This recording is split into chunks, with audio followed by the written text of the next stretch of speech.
혹시 무드셀라 증후군이라고 여러분도 혹시 들어보셨나요? 무드셀라 증후군이라는 이제 어떻게 보면 심리학적 용어이기도 한데요. 이게 뭔가 한번 봤더니 과거에 있었던 좋은 일들, 그리고 과거에 있었던 내가 생각하는 좋은 것들에 대해서 생각을 하고 과거의 나쁜 기억들, 또 어려운 기억들은 싹 잊어버리는 그런 것을 무드셀라 증후군이라고 얘기를 합니다. 근데 이제 이 무드셀라 증후군이 왜 나오게 됐나라고 했더니 이제 과거에 이제 있었던 일들을 물론 생각하는 추억에 잠기는 모습들도 있겠지만 현재의 이 현실이 너무 어려워서 이 현실을 살아가고 있는 이 상황이 너무 지치고 힘들어서 과거의 좋은 것들을 생각하면서 이 현재를 도피하고 싶은, 잊어버리고 싶은 이런 퇴행 심리를 무드셀라 증후군이라고 얘기를 합니다.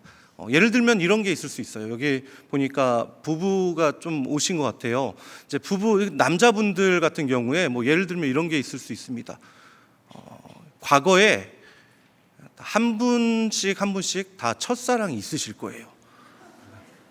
근데 이 첫사랑과 결혼하신 분은 무드셀라 증후군이 없지만 첫사랑과 결혼하지 못한 과거의 아픔을 갖고 계신 분들은 부부싸움이 있을 때에 그 아픔이 있었던 그때 시절에서 그 사람 참 좋았는데 라고, 그 사람 참 이런 점에서 좋았는데 라고 생각을 하면서 그런 모습, 좋은 모습들만 생각을 하게 되는 거죠.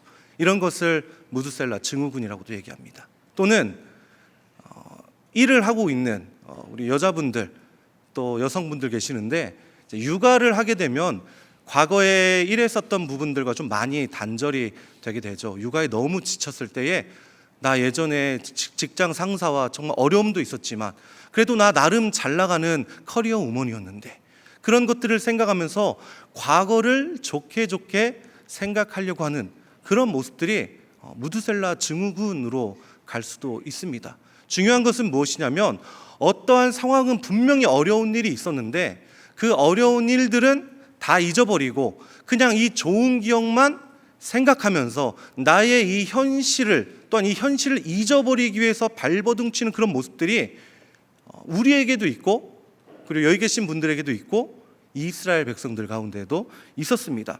요즘 이게 신방을 해보면 한 분 한 분 참 치열하게 살아가시는 것 같아요. 어떤 분은 자녀 때문에 참 어려움을 겪기도 합니다.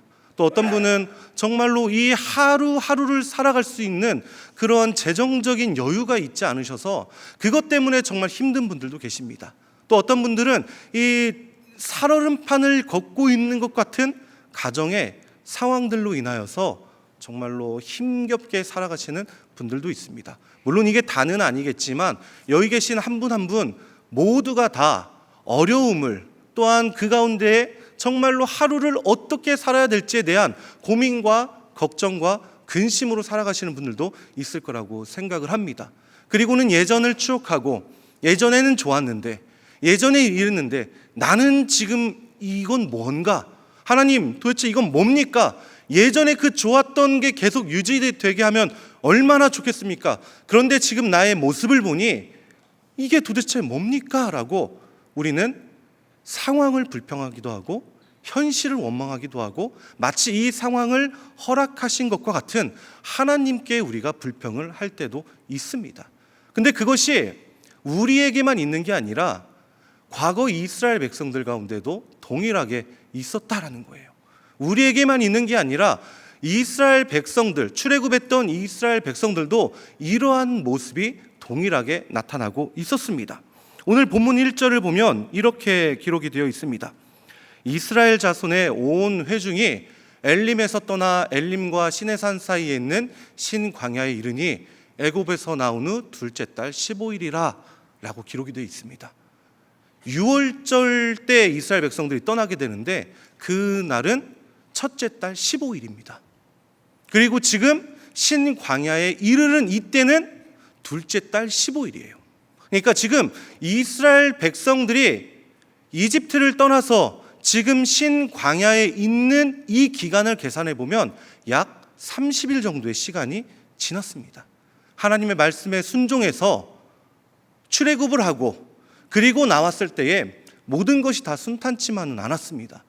왜냐하면 나온 이후에 애굽 사람들의 이 추격을 경험하기도 했고, 그리고 당장 눈앞에 있는 현실적인 문제, 목마름의 문제를 해결해야만 했습니다.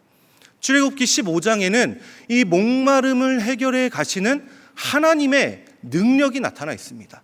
하나님의 인도하심이 나타나 있죠. 그리고 16장, 이곳에서 좀 모든 게 잘 풀려가면 좋겠는데 당장에 또 다른 새로운 어려움이 나타나기 시작합니다. 아주 현실적인 문제예요. 그것은 무엇인가 했더니 배고픔입니다. 배고픔. 식량에 대한 부분이었다라는 거예요. 이런 식량들이 내가 준비했던, 내가 계획했던, 내가 쌓아왔던 이 식량들이 조금씩 사라져갈 때 이스라엘 백성들의 반응이 어땠는지 함께 보면 좋겠습니다. 2절 저희가 좀 다 함께 읽도록 하겠습니다. 16장 2절 함께 읽겠습니다. 시작. 이스라엘 자손 온 회중이 그 광야에서 모세와 아론을 단 한 명도 열애 없이 이스라엘 백성들을 원망을 하였습니다. 단 한 명도 열애 없이 모세와 아론을 빼고요.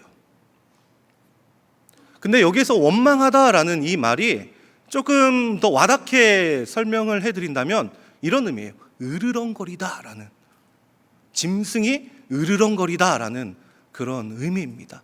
그러니까 지금 이스라엘 백성들이 양식이 사라져가는 그 과정들 가운데에 지금 으르렁거리고 있는 거예요.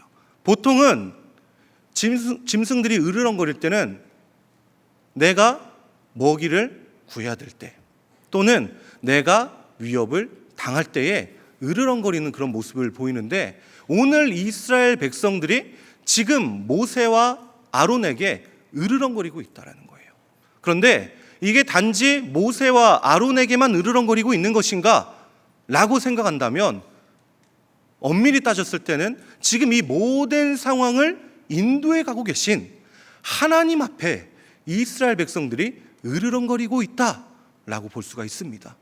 그런데 저는 이 모습을 볼 때에 믿음 없는 모습인가 라는 생각을 한번 해봤는데, 이게 참 믿음 없는 모습으로만 정말 단순하게 볼 수 있을까라는 생각도 해봤습니다. 왜냐하면 지금 갖고 왔던 이 양식들이 조금씩 줄어드는 하나님의 말씀에 순종하며 나왔는데, 아무런 희망도 소망도 정말로 없는 그 상황 가운데 어떻게 보면 이건 당연한 반응 아닌가? 라는 생각을 해보는 거예요. 부모님들이 힘드실 때 어떨 때 가장 힘드신가요? 적어도 저는 어떤 부모님의 개인적인 어려움 때문에 힘든 건 아닌 것 같아요. 부모님이 힘들 때는 언제입니까? 힘들어하는 자녀를 볼 때에, 아무것도 해줄 수 없는 그 모습을 볼 때에 부모님도 힘드시지 않으신가요? 때로는 아이를 돕고 싶지만 이것을 도울 수 없는 나의 무능력을 마주할 때에 부모님들이 많이 힘드시죠. 제가 공부를 하다가 조금 한계를 느낀 적이 있었어요. 내가 혼자 공부해도 이제는 안 되는 때가 있구나라는 한계를 느낀 적이 있었습니다. 그렇게 한계를 느꼈을 때에 중학생이 되던 때였어요. 그때 저희 어머니에게 얘기했습니다. 엄마, 나 학원 좀 보내줘 라고 얘기를 했어요. 여기 계신 분들은 아마 이해를 못 하시는 표정인 것 같은데, 저는 학원을 가고 싶었어요. 학원을 가면 점수가 오르더라고요. 그런데 저희 어머니가 그렇게 얘기하셨습니다. 지금 우리 재정 상황을 보면 승규야, 지금 학원을 갈 수 없어. 지금 우리의 가정 형편을 보면 지금 학원 보내주긴 어려워 라고 얘기하시더라고요. 그때 제가 정말로 짜증을 내면서, 아니 다른 친구들은 학원을 못 보내서 한 달인데 나는 내가 가겠다는데 왜 그것을 못 보내주냐라고 참 부모님께 많이 원망을 했었습니다. 많이 불평을 했었어요. 근데 시간이 지나니까 알겠어요. 그게 얼마나 부모님의 마음에 비수를 꽂는 일인지를. 저희 어머니가 참 얼마나 힘들어 하셨을까. 정말로 남들 다 보내는 학원 보내고 싶으셨을 텐데 재정적인 상황 때문에 보내지 못하는 그 모습을 저희 어머니가 생각하실 때에 얼마나 힘드셨을까라는 그런 생각을 해봤습니다. 저희 둘째가 이제 아들인데요.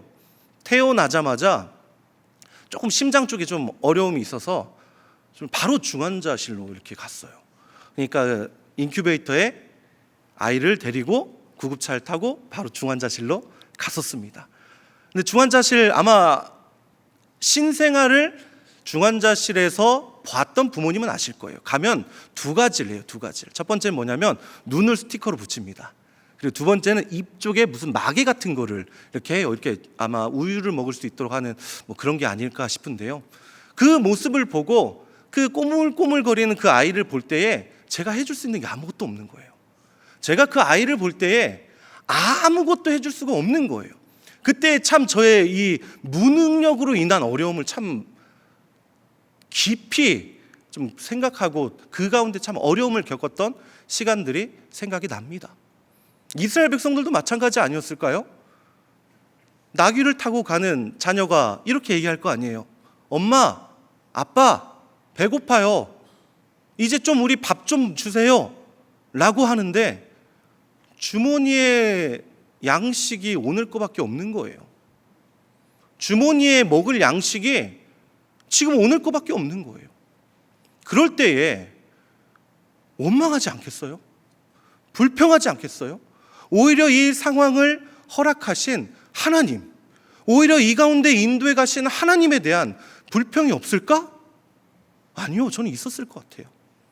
그래서 이 이스라엘 백성들 가운데 이 현실, 눈앞에 부딪히는 현실의 어려움을 극복하기 위해서, 이 현실의 어려움을 때로는 피하기 위해서 이스라엘 백성들이 다 함께 마음을 모아서 한 가지 행동을 합니다. 그게 오늘 본문 3절 말씀이에요. 3절 말씀 저희가 함께 읽어보겠습니다. 시작.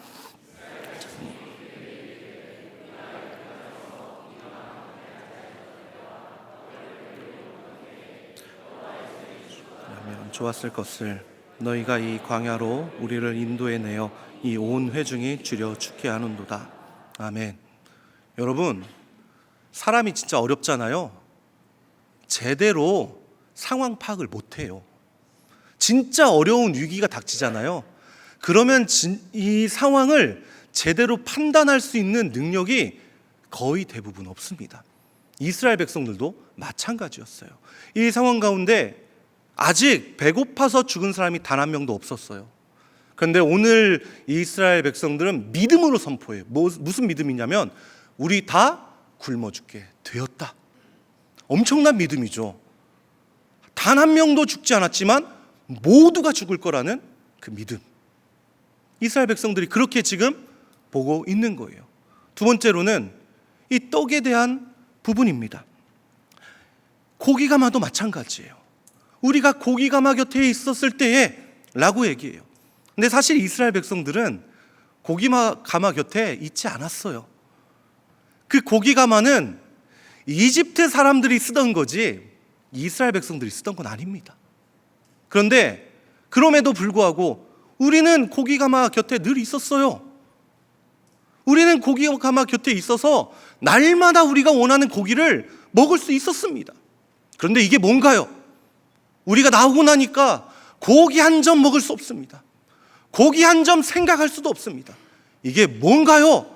라고 하면서 하나님을 원망하고 있죠. 떡도 마찬가지예요. 내가 떡을 배불리 먹었었습니다. 내가 떡을 배불리 먹던 그때가 있었는데 지금은 이게 뭡니까? 지금은 배부른 건 고사하고 내 주머니에 있는 떡조차 남은 것이 없어서 다 죽게 되었습니다. 이게 도대체 무슨 일입니까? 라고 하나님께 원망하고 있는 모습이 있는 것입니다. 왜곡된 기억이 이스라엘 백성들을 사로잡고 있는 거예요. 과거에 좋았다, 그냥 안 좋았던 건 다 제외하고 과거에 좋았다라는 이 왜곡된 기억으로 인해서 하나님 앞에 범죄하고 있는 이스라엘 백성들을 보십시오. 6월절이 되면 이스라엘 백성들이 하는 게 하나가 있어요. 그것은 무엇이냐면 하루셋이라는 이런 벽돌 색깔과 비슷한 소스에 고추장 같은 거예요.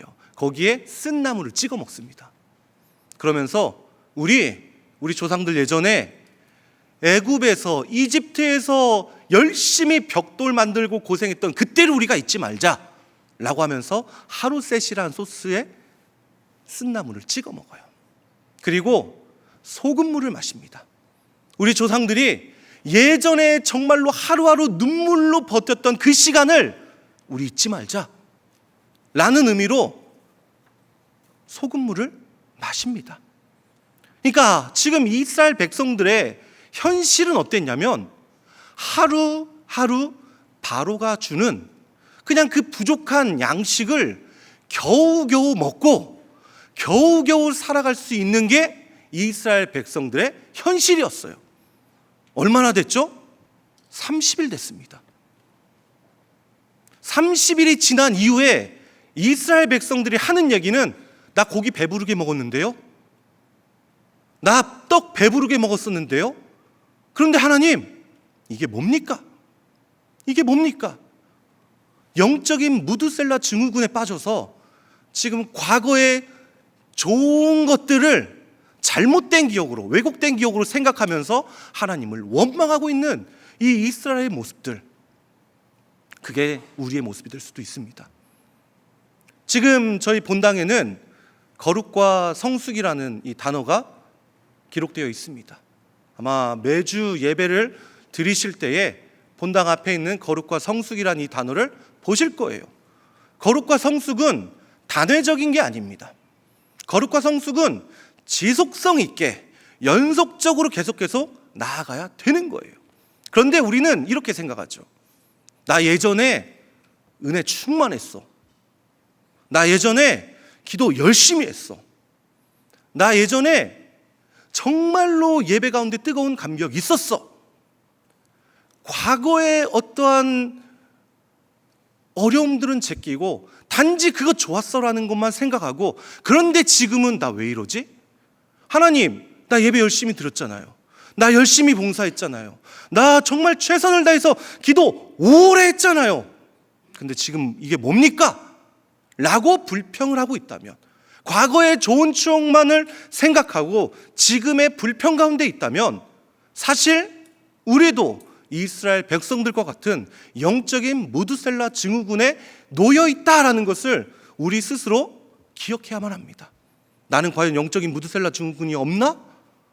나는 과연 건강한 신앙생활을 하고 있나?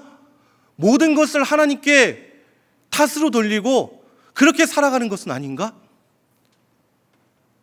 우리 스스로 과거에만 빠져서 현재의 원망과 불평으로 나아가고 있는 것은 아닌지 우리 스스로를 점검해 볼 수 있었으면 좋겠습니다. 그런데 이스라엘 백성들이 이 영적인 무드셀라 증후군에 빠져 있을 때에 하나님은 그 이스라엘 백성들을 결코 방치하지 않으세요. 원망하고 불평하고 있는 그 이스라엘 백성들이 있을 때에 하나님은 그 모습을 그냥 두지 않습니다. 하나님은 그 가운데에 반드시 치유와 회복의 은혜를 더하세요. 영적인 무드셀라 증후군을 해결하시는 하나님의 방법 첫 번째는 무엇이냐면 현실을 인정하게 하신다라는 거예요. 현실을 인정한다는 말은 무엇이냐면 내 지금 주머니 보니까 이제 얼마나 있으면 이 빵 다 사라질 것 같아요. 이게 아니에요. 현실을 인정한다는 것은 네가 지금 어디에 있느냐의 문제입니다. 하나님께서 현실을 인정하게 하신다는 것은 네가 지금 어디에 있느냐라는 거예요. 너는 지금 애굽에 있니? 아니면 광야에 있니? 너는 지금 노예의 신분이니? 너는 지금 자유민이니? 하나님은 현실을 인정하게 하시는 거예요. 내가 여전히 인도하고 있어. 너 예전에 이제 노예가 아니야. 나의 백성으로서 내가 너를 인도해 간다. 이게 현실을 인정한다는 거예요. 그것을 이스라엘 백성들이 까먹을까 봐 단 한 번도 빠지지 않고 보여주신 증거가 있었죠. 불기둥과 구름기둥이었습니다. 단 하루도 빠지지 않고 내가 너와 함께하고 있어. 너는 나의 백성이지 노예가 아니라라는 현실을 인정할 수 있도록 보여주셨다라는 거예요.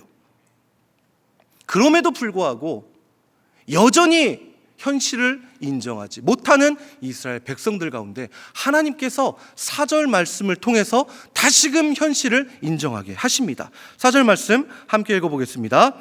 그때에 여호와께서 모세에게 이르시되 보라, 내가 너희를 위하여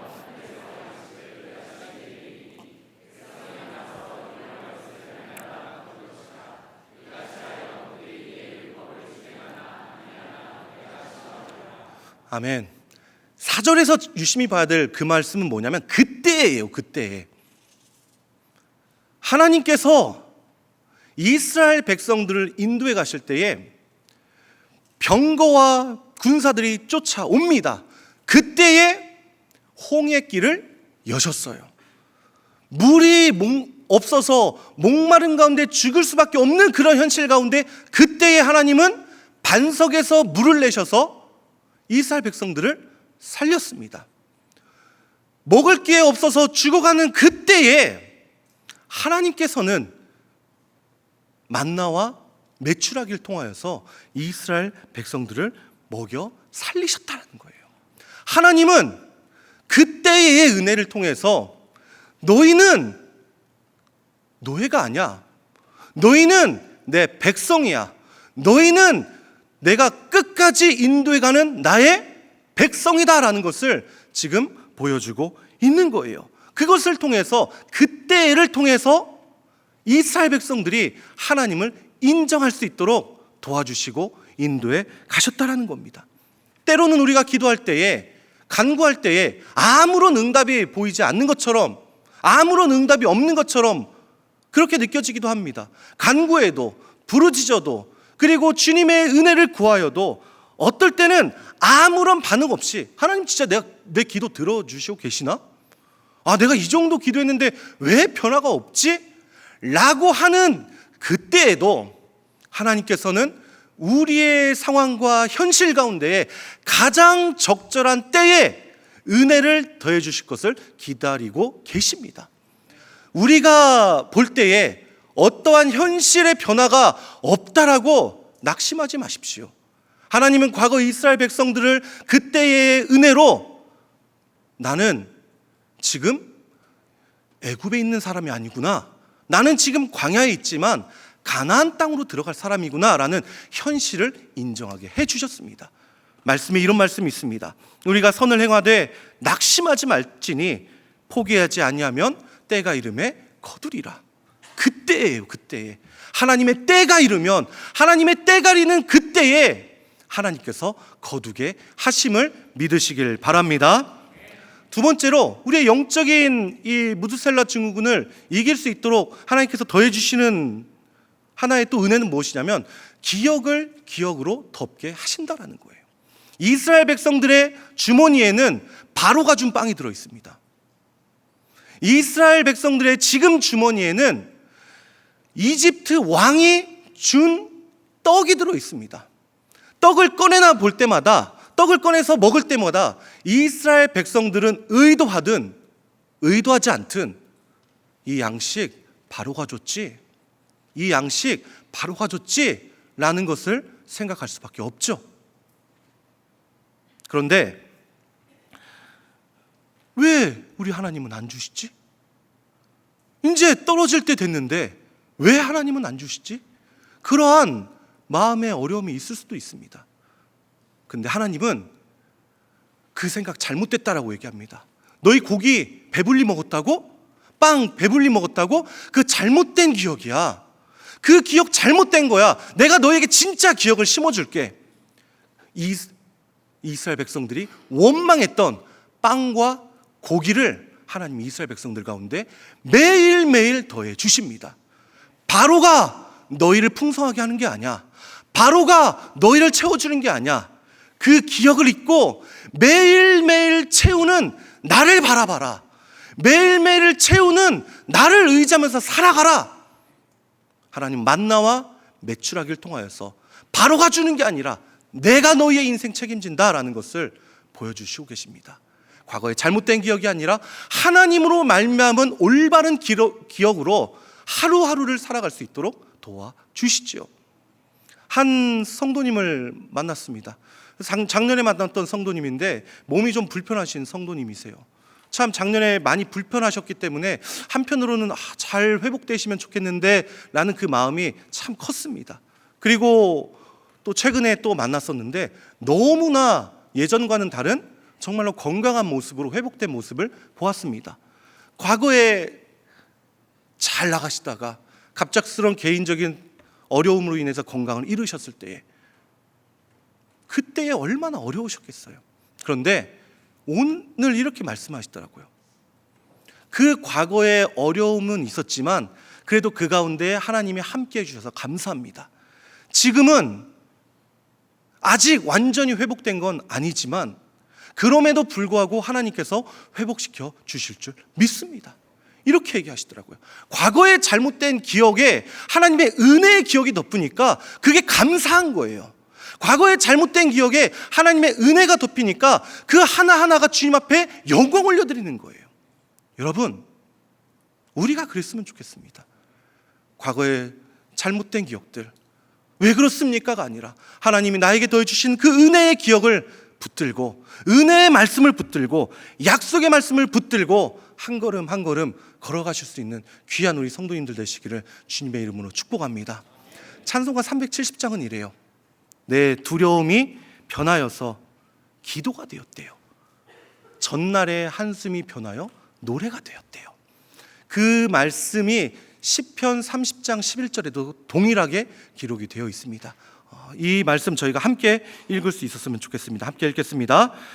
주께서 나의 슬픔이 변하여 내게 춤이 되게 하시고 나의 베옷을 벗기고 기쁨으로 띄우셨나이다.